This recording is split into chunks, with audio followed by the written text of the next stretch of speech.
บางไฟอยู่บ้านมีจากบ้างมานสามบ้างนะสามบ้างเนาะตอนนั้นได้ซะมันขายเยอะกันบ่ไทยมันจะไทยโดดจะเดินบางไฟมาแต่ขายพี่น้องขายวันไหนเนาะมาแต่อุบลเนาะมี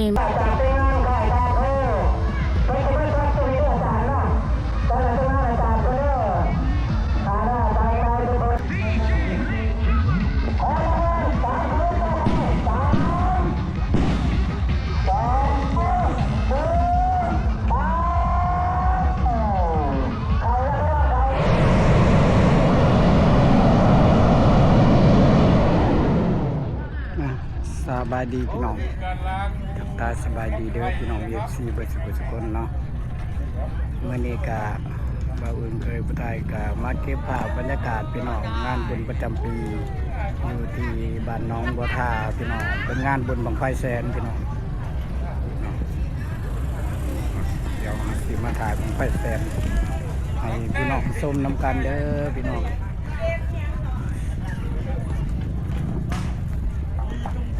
นี่เป็นบักข่ายบังไฟแสนเก็ตมันนี่ใส่น้ำโซ่พี่น้อง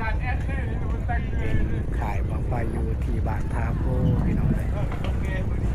ตอนนี้เป็นกำลัง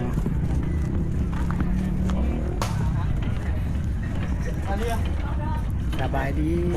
ไปดีมันนี่นะมาละเร็วยูทูบเลยมันนี่นะบางไฟอยู่บ้านมีจากบ้างมานสามบ้างนะสามบ้างเนาะตอนนั้นได้ซะมันขายเยอะกันบ่ไทยมันจะไทยโดดจะเดิน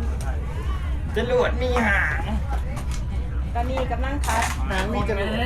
เขาคือด็อกเตอร์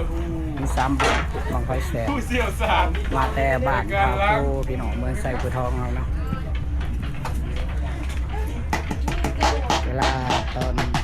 2-3 โมงเราก็ได้เริ่มจูดพี่น้องของไฟแสน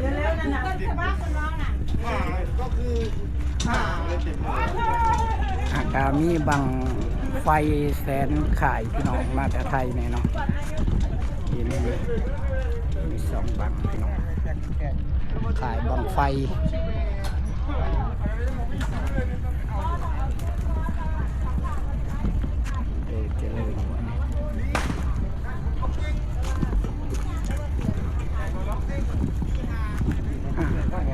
สบายดี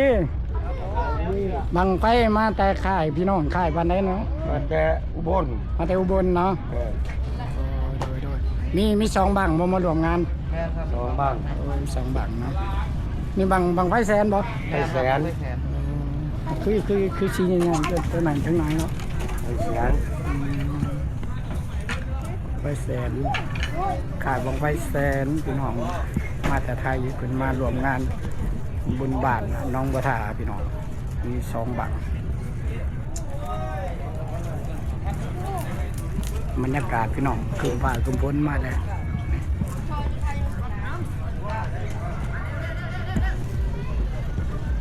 บรรยากาศภายในงานพี่น้องมีแต่ฮอขี่เก็บภาพบรรยากาศตอนชิจูดเนาะพี่น้องเนาะส่งเวลา2-3 โมงเนาะ3 โมง 4 โมงไปเสร็จ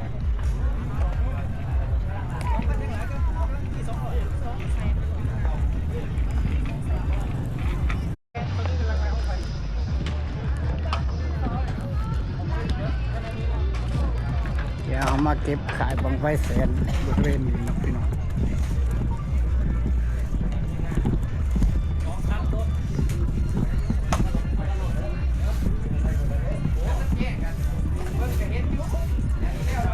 ไฟแสนมี4 บาทพี่น้องขายบังไฟแสนปูนาเบอร์ป่ามีอยู่4 บังพี่น้องไฟแสนปูนา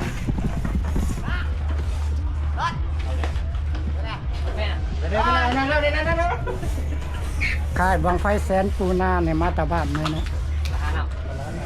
บาลาฮาน้ำ ตะบันเขาก็ทิ้งขา มี4บังเนาะของว่าแสนเนี่ย 7บอกอ๋อ จะกว้างทั้งหมด โอ้ดูบ่เห็นทั้งลุง สองไม่ได้ทำว่าดีได้หลัง มี7บังเลยพี่น้อง เพราะว่าอยู่ลุมที่บ่ได้เบิ่งอยู่ทั้งลุมเนี่ยก็มี3บังมี7บังว่าแสน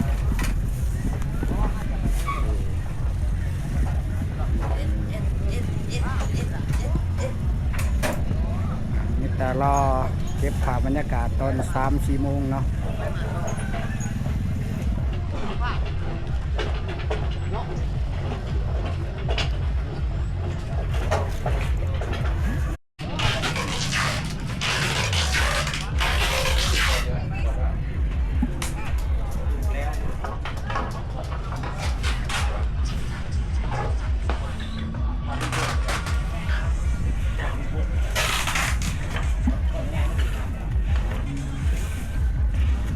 ได้ทำงานของทีมงานเสียเปรี้ยวเฮียต้นจะภาพใจจะดีผู้ประกอบงานอยู่ในปีนี้2สหายเหมือนเรากำลังเดินไปขอเนาะเบิกผ้าขอผลเป็นจุดขีดของประเพณีของธรรมเนียมบังไฟแสนพี่น้องบังไฟแสนนี่คำว่าแสนนี่ร้อยเศร้ามีว่าประหอดกับเป็นบังไฟแสน เนี่ยบรรยากาศ คือทีมงานของทีมงานไก่ปูหน้าเอาเลยทีมงานก็ไก่ตาพูหากว่าพร้อมทีมงานได้พร้อมแล้วมาเสนอคณะกรรมการเอาจุดนี้ทีมงาน DSE ลูกชายเจ้าดาบังขังบังมีหมาตาสอปปใจเกินร้อยแล้วก็มีสีไอ้น้องแดงก็จะเป็นปากชีต้น ห่างบางไฟเนี่ยคือมี2ห่างนะพี่น้องภายในงาน คุ นะ ณมีรวยรอดปลอด ไฟ ภั แส ย นมี2ห่างพี่น้อง สอเพิ่นครับเสียชิมช่วยลำเพื่อนเลย เนี่ยบาง อ๋อ ไฟ นี่ก็มาคณะกรรมการเลยด้วยเยอะเบียร์เลยเสีย นี่เนาะ เกิดต้นกระเบียน เมืองไฟบัวทองเฮา แล้วก็ไปทีมงานของเดินเตอร์พามโชคทวีพามเสียริ้วนี่เพิ่นก็ว่าเพิ่นเอาทีมงานแต่แสงน้องบัวตาให้ตัวเป็นแสงประดิษฐ์ของแสงสุรเกตและแสงแต่แสงที่3ของประเทศลาวเฮาก็ถือว่าอยู่ในนี้เราทีมงานเพิ่นแล้วก็ไปเลือกได้หัวโตน้องพี่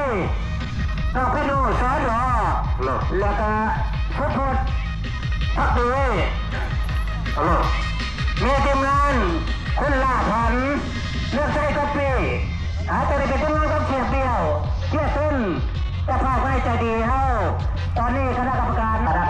สีแดงจากทีมงาน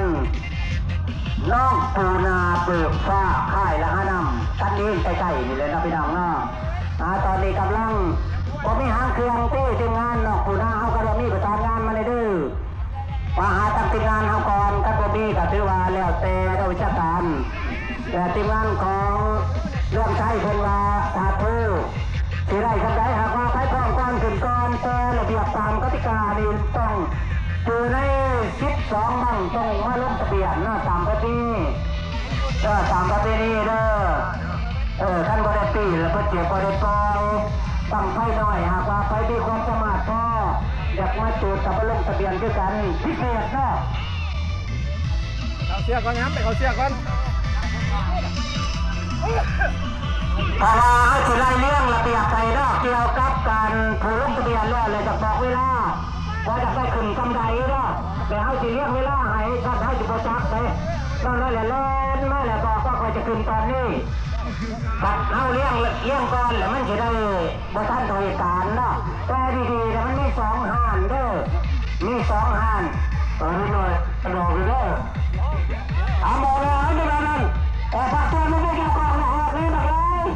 เป็นบริวารนั่นนะคงไม่ได้กระดาษกระดาษนั่นเลยนะเราต้องเด็ดกระดาษหัวนั่นติดตามอันนั้นเป็นดึงไหนผู้ใหญ่เป็นดึงวิชาการตีประจักษ์ด้วยประจักษ์ดึงเด้อผู้ใดประจักษ์จะไปดึงน้ำเพลินได้ดึงไปดึงมาเนาะไปดึงโซลงพอลึกแล้วมันจีพิษพลาดแม้ผลดังน้องเลี้ยงตกแล้วกระดาษจูดช่องบ้างพอบ้านเรื่องปีใดปีละเรื่องอยู่ที่ใดนะหากว่าทีมงานต้องไปแสนขึ้นไปหากว่าตกกระดาวานกันมันใหม่เขาหน้าวาน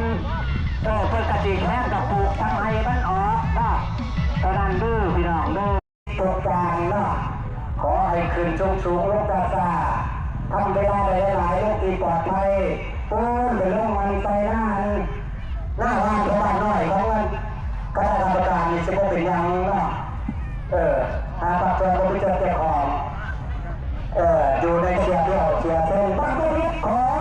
วันที่28 เดือน5 2006ที่ตะวันที่น้องบัวพาเป็นปีที่2ของหลักตะบุญจัดงานเหมือนเราไปเคยที่ของเราวิลองน้องบัวพาและตะบันกลางเที่ยงพิเศษกระแสน้องบัวพาที่เกิดขึ้นมาเป็นกระแสตะวันตกแก่สมเด็จที่พี่น้องบางไฟแสนบางตมิดกาสิได้เตรียมจุดกันเด้อพี่น้องวันนี้อยู่ประมาณบุญเนาะให้เพื่อนบ้านและต้อยถึงนะเดินไปทุกภาคส่วนดีตะเมื่อใครได้ไม่ได้ไม่พูดอาจารย์นี่ด้วยตอนนี้ให้ทุกคนเป็นเรื่องหันเรื่องไปแล้วขอให้ทุกท่านเสียซึ่งตู้โซ่เกลียวเราจะทำทีคอยจะนับเป็นภาษาเราเขาเลยขึ้นเขาหน้าเขาไปตัวเราอาจารย์ให้เรื่องไปแล้ว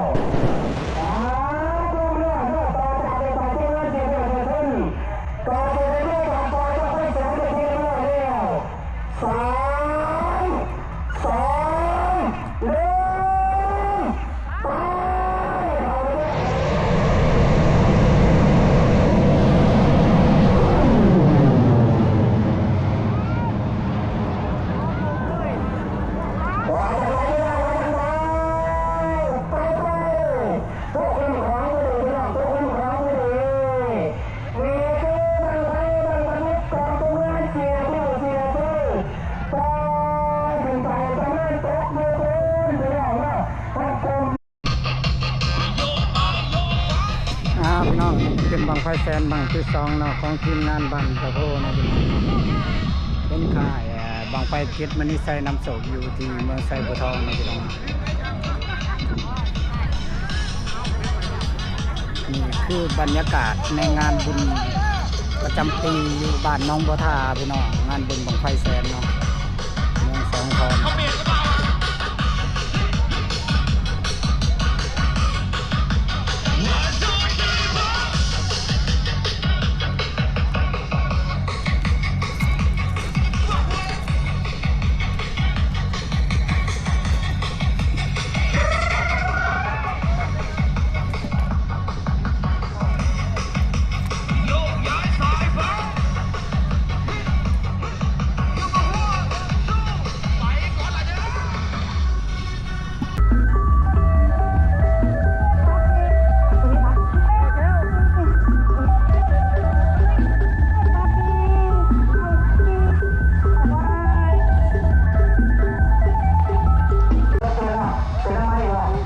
ตั้งลายเลยพี่น้องเลย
นี่คือหางเครื่องของทีมงานนายสุพจน์เดินทางมาจากตาพุทธพร้อมเลยกัน3 2 1 ไป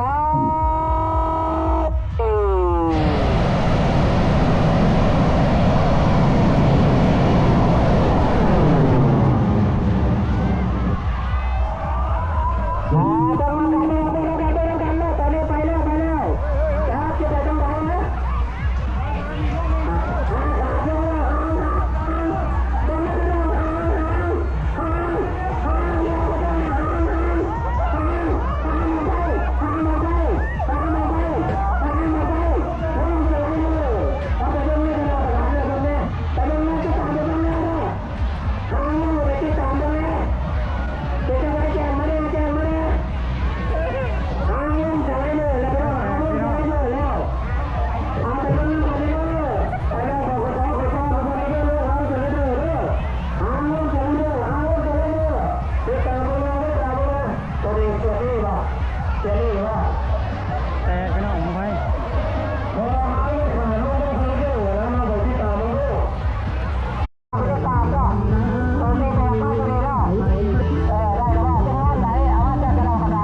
พี่น้อง